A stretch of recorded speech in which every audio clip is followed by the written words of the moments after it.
De las radios que piensan.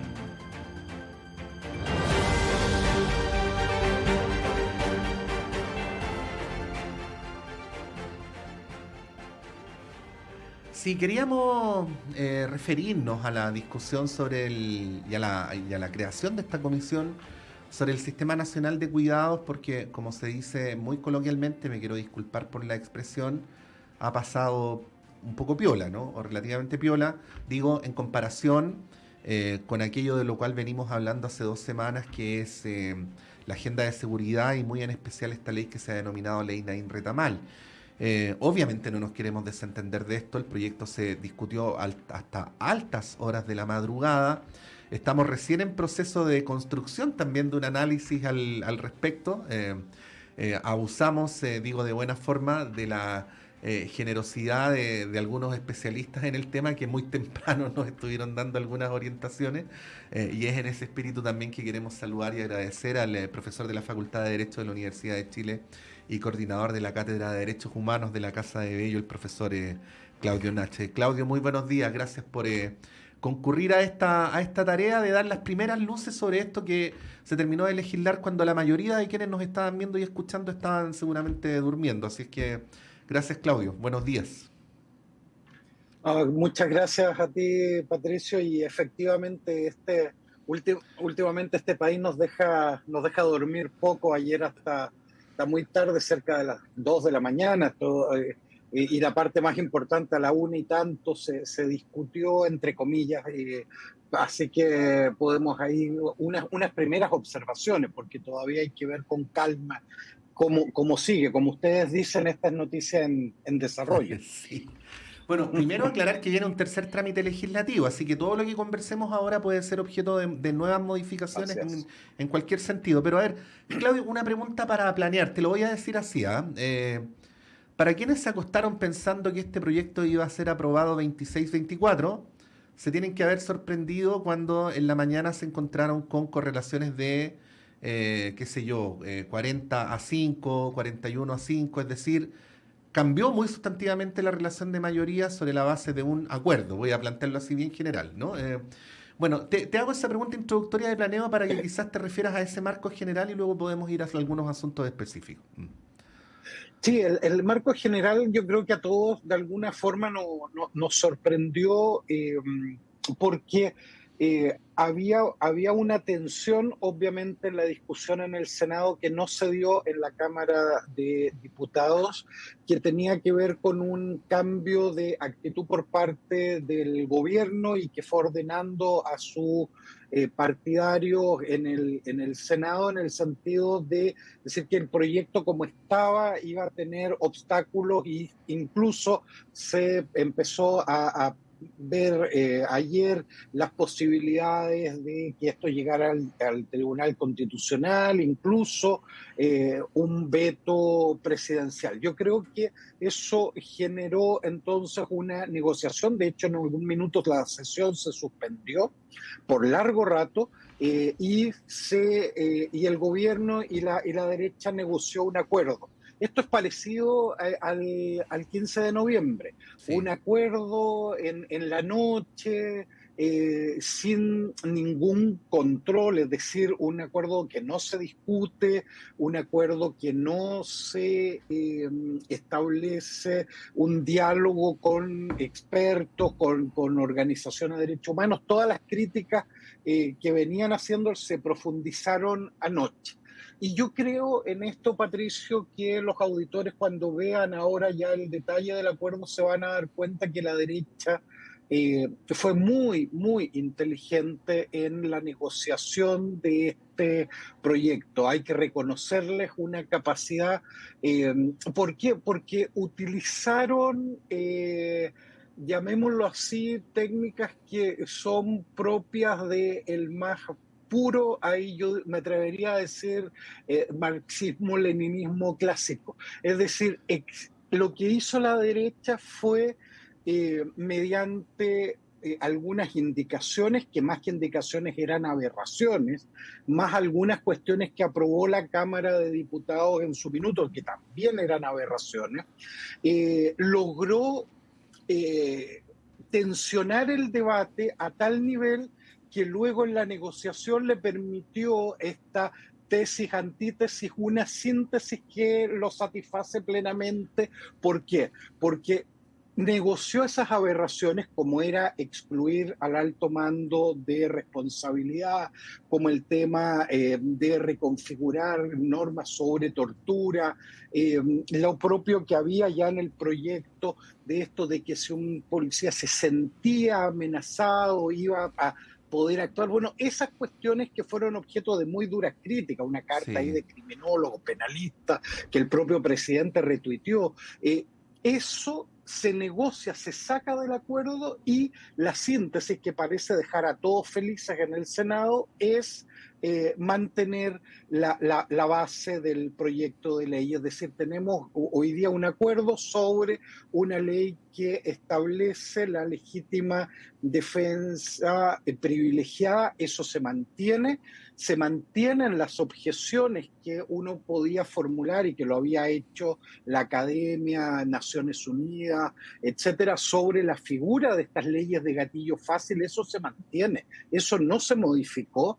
Y por último, y ahí está la guinda de la negociación de anoche, se incorpora a esta presunción legal de legítima defensa privilegiada, ni más ni menos que a las Fuerzas Armadas. Es decir, las Fuerzas Armadas que no habían sido parte de la discusión, ahora entre gallos y medianoche también van a verse beneficiadas, entre comillas, por esta nueva legislación. Es decir, Yeah. una negociación para quienes querían este tipo de legislaciones en Chile que no podía ser mejor, digamos, en términos de ampliar a los sujetos que quedan bajo la protección de esta normativa, sacar las aberraciones que no iban a pasar los test mínimos de control y un acuerdo mayoritario que envía un mensaje claro de que se abre un espacio para el uso de la fuerza sin los controles robustos y estrictos que debe haber cuando esto sucede por parte de las policías, por parte de las Fuerzas Armadas en una sociedad democrática. Es decir, Sí. es un Sí. despertar amargo que se nos va a presentar probablemente como un triunfo, pero yo estoy muy distante de esa opinión. Sí, bueno, lo de los militares además es relevante por la recurrencia de los estados de excepción, ¿no? Que ya es una ironía que se llamen de excepción cuando se han transformado en la norma, ¿no? Bueno, lo que plantea Claudio en resumen entiendo y lo que estamos entendiendo, ¿no? Es correr de tal forma el cerco de la negociación que aparezca como una victoria ciertas cuestiones que no aparecen y que sin embargo el marco general sigue siendo el mismo. Anoche, Claudio, bien tarde, la ministra Toá expresaba, a ver, no quiero ser totalmente preciso en señalar cuál habrá sido su estado de ánimo, pero uno percibió un cierto alivio, al menos una suerte de justificación respecto a lo votado con el tema de la legítima defensa privilegiada, ¿no? Decía primero que ya no se iba a partir simplemente de la percepción que tenía el funcionario uniformado de peligro, sino que se iba a tener que formalizar y establecer en un proceso. En segundo lugar, señalaba que esta disposición no iba a correr cuando se vieran amenazados bienes, que solamente iba a correr cuando se viera amenazada la integridad física de las personas y además, dice ella, se atenúa esta idea inicial como de presunción de inocencia a priori, ¿no? Que estaba contemplada en la norma original. Respecto a esos tres puntos que son la respuesta a la pregunta que se le hacía de cuál es la principal diferencia de lo que se presentó en relación a lo que se aprobó. ¿Qué podríamos decir, Claudio? Sí, yo creo que en esta negociación el gobierno también hizo un buen negocio. ¿En qué sentido? Al gobierno nunca le molestó profundamente el tema de la legítima defensa privilegiada. No hay que olvidar que en la Cámara de Diputados, en definitiva, la termina apoyando. lo que ocurre es que las críticas son demoledoras en esta etapa del Senado, pero si uno mira las críticas que hizo Naciones Unidas, el documento de Naciones Unidas de la Oficina del Alto Comisionado, quienes quieran verlo ahí, cuando se critica el artículo 7, que es la hipótesis de la legítima defensa privilegiada, hay tres críticas que se formulan en general a la legítima defensa privilegiada. Que se reduce la rendición de cuentas, uno, se traslada de una manera directa y gravosa la carga de la prueba a la víctima del actuar policial o su familia, y tercero, que se regula todo esto sin que exista un marco legal sobre el uso de la fuerza. Si uno piensa esas tres objeciones, que son las objeciones de fondo a este tipo de legislación en cualquier parte del mundo, se mantienen plenamente vigentes. Por eso lo que yo digo que el gobierno hizo un buen negocio. ¿Por qué? Porque eso no le molestaba, pero el gobierno se veía muy presionado a hacer uso de otras herramientas que tiene, que son el Tribunal Constitucional o el veto, pero que políticamente era para el gobierno inviable en este contexto de ola punitivista a la cual el gobierno finalmente se ha terminado sumando. Entonces, ¿por qué es un buen negocio? Porque saca de la discusión aquellas que podríamos denominar aberraciones jurídicas. Las aberraciones tenían que ver, uno, con este 7.2, que era la estimación razonable. Eso sale. ¿Por qué? Porque eso no pasaba ningún test mínimo. O sea, cuando tú dices, Claudio, no pasa ningún test mínimo, me imagino que no pasa un test mínimo ni de ningún código penal ni de ningún código de justicia en el mundo, ¿no? Es como... Eso, claro, yo creo que eso podía caer perfectamente en el Tribunal Constitucional. Yo creo que aquí hubo un temor de todos los involucrados, hay una especie de pérdida de confianza de uno y otro, una buena pérdida de confianza en el TC, es decir, de pensar que podía ahí caerse el proyecto, o bien que las críticas iban a continuar siendo tan potentes políticamente que iban a poner al presidente en la discusión de si debía hacer uso de la atribución constitucional del veto. Y eso traía obviamente una cuestión política en este momento punitivista que vive el país. Una decisión de ese tipo por parte del gobierno era todavía políticamente iba a ser más costoso que los indultos de hace un tiempo. Y no tenemos un gobierno con las espaldas políticas para hacer algo así. Entonces yo creo que el gobierno en ese sentido saca estas aberraciones, lo del alto mando, lo de este 7.2 y otras cuestiones vinculadas con tortura, lo de las torturas, pero que nunca estuvieron en el corazón del proyecto. El corazón del proyecto es una ley de gatillo fácil. Es la pregunta que uno debiera hacerse. Esa ley de gatillo fácil, que, mediante la figura jurídica de la legítima defensa privilegiada, ¿se sacó o se mantiene? Se mantiene. Esa legítima defensa privilegiada se restringió en algunos aspectos, sí, pero en otros se amplió, por ejemplo, al tema de las Fuerzas Armadas. Entonces yo creo que todos hicieron en esto un buen negocio, que ya la votación da cuenta de aquello ayer en el Congreso, que todos estuvieron en definitiva de acuerdo. Y hay algo llamativo. En un minuto se dice, y pueden revisar el video los auditores, las auditoras, cuando se presenta el acuerdo, el presidente del Senado, Coloma, dice: esta es una norma muy importante, así que vamos a dar tiempo para que alguien defienda un voto en contra, una objeción, y vamos a dar 2 minutos, y dice así: vamos a dar 2 minutos para que haya un debate democrático de a favor y en contra. Y nadie planteó una posición en contra. Lo único que hizo el senador Núñez es pedir que el gobierno explicara un par de cosas, pero es decir, en un debate democrático en este país, en el Senado de la República, se modificó una norma que va a tener consecuencias centrales para la vida y la integridad de las personas y no hubo un minuto de debate de fondo sobre los alcances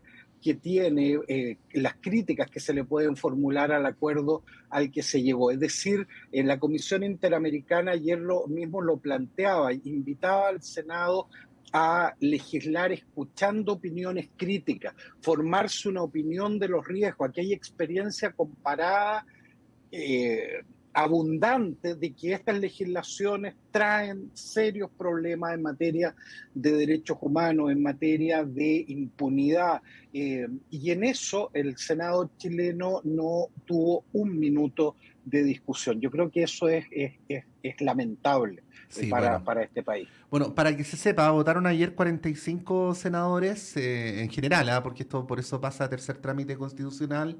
De los 45, 40 votaron a favor. Los únicos 5 votos en contra fueron los de los senadores Campillay, Latorre, Daniel Núñez, Claudia Pascual y Esteban Velázquez. Son los 5 votos en contra del proyecto.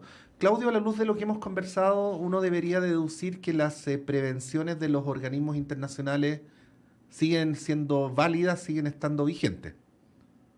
Sí, las prevenciones habían en dos niveles. Este nivel que yo he denominado, para que los auditores entiendan, las aberraciones, yo diría que en general las aberraciones se solucionaron, ok, pero el núcleo de la preocupación de Amnistía, del Alto Comisionado de los Derechos Humanos, de expertos y expertas acá y fuera que han opinado, el corazón del proyecto, las objeciones al corazón del proyecto se mantienen absolutamente vigentes. Vamos a tener una ley en Chile de legítima defensa privilegiada, donde se va a reducir la rendición de cuentas, como dice Naciones Unidas, donde se va a trasladar la carga de la prueba a la víctima de la violencia estatal, ahora ya no solo policial, sino que también de las Fuerzas Armadas, y donde además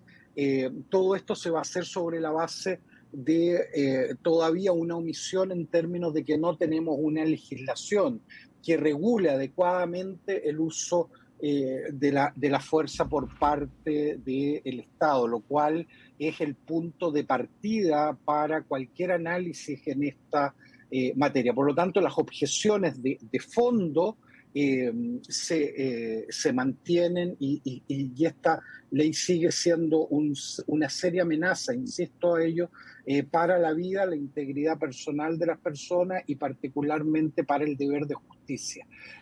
Tenemos un país que se ha acostumbrado a la impunidad y particularmente a la impunidad de las violaciones de derechos humanos, lo cual es muy grave y da cuenta de esa regresión autoritaria de que tanto hemos hablado, Patricio, en distintos espacios. Sí, finalizo con una pregunta de carácter más político, aunque todo lo que hemos hablado es profundamente político, la verdad. A ver, el relato en torno a este proyecto sería algo así como es la derecha la que ha empujado la aprobación de esta ley, lo cual en un sentido literal es cierto, ¿no? Pero quería preguntarte, especialmente en un país como este, donde el gobierno tiene tantas atribuciones en materia de legislación, o sea, es el principal legislador, de hecho. ¿Cuál es el rol que adviertes le corresponde al gobierno? Y quisiera incluir también al oficialismo en el análisis del escenario en el que nos encontramos hoy día, 5 de abril a las 8:31 de la mañana.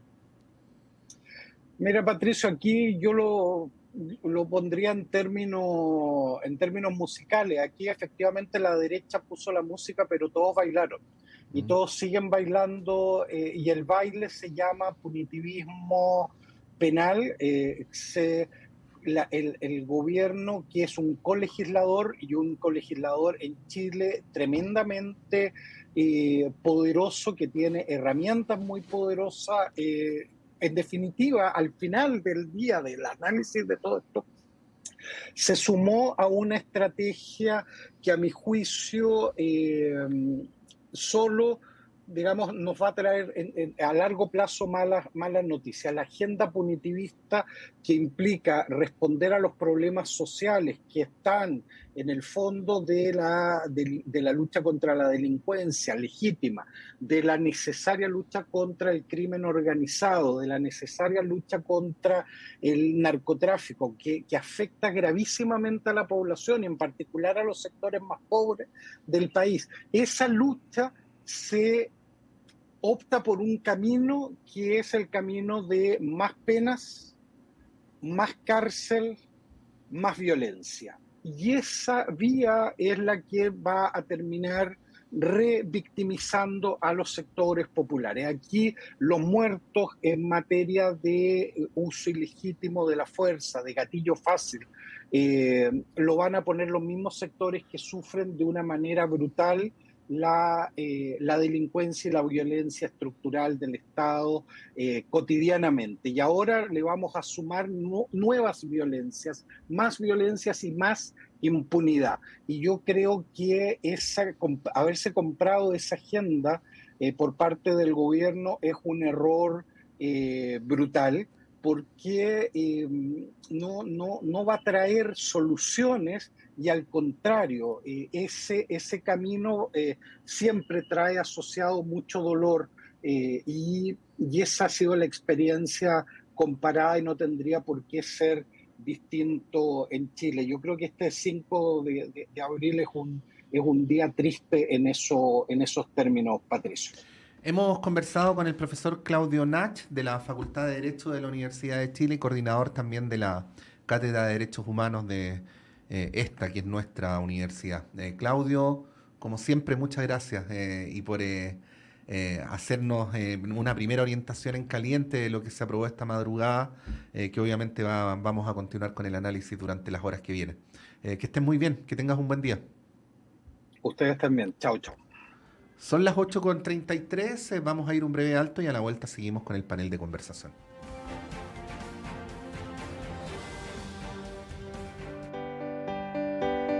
Radio Universidad.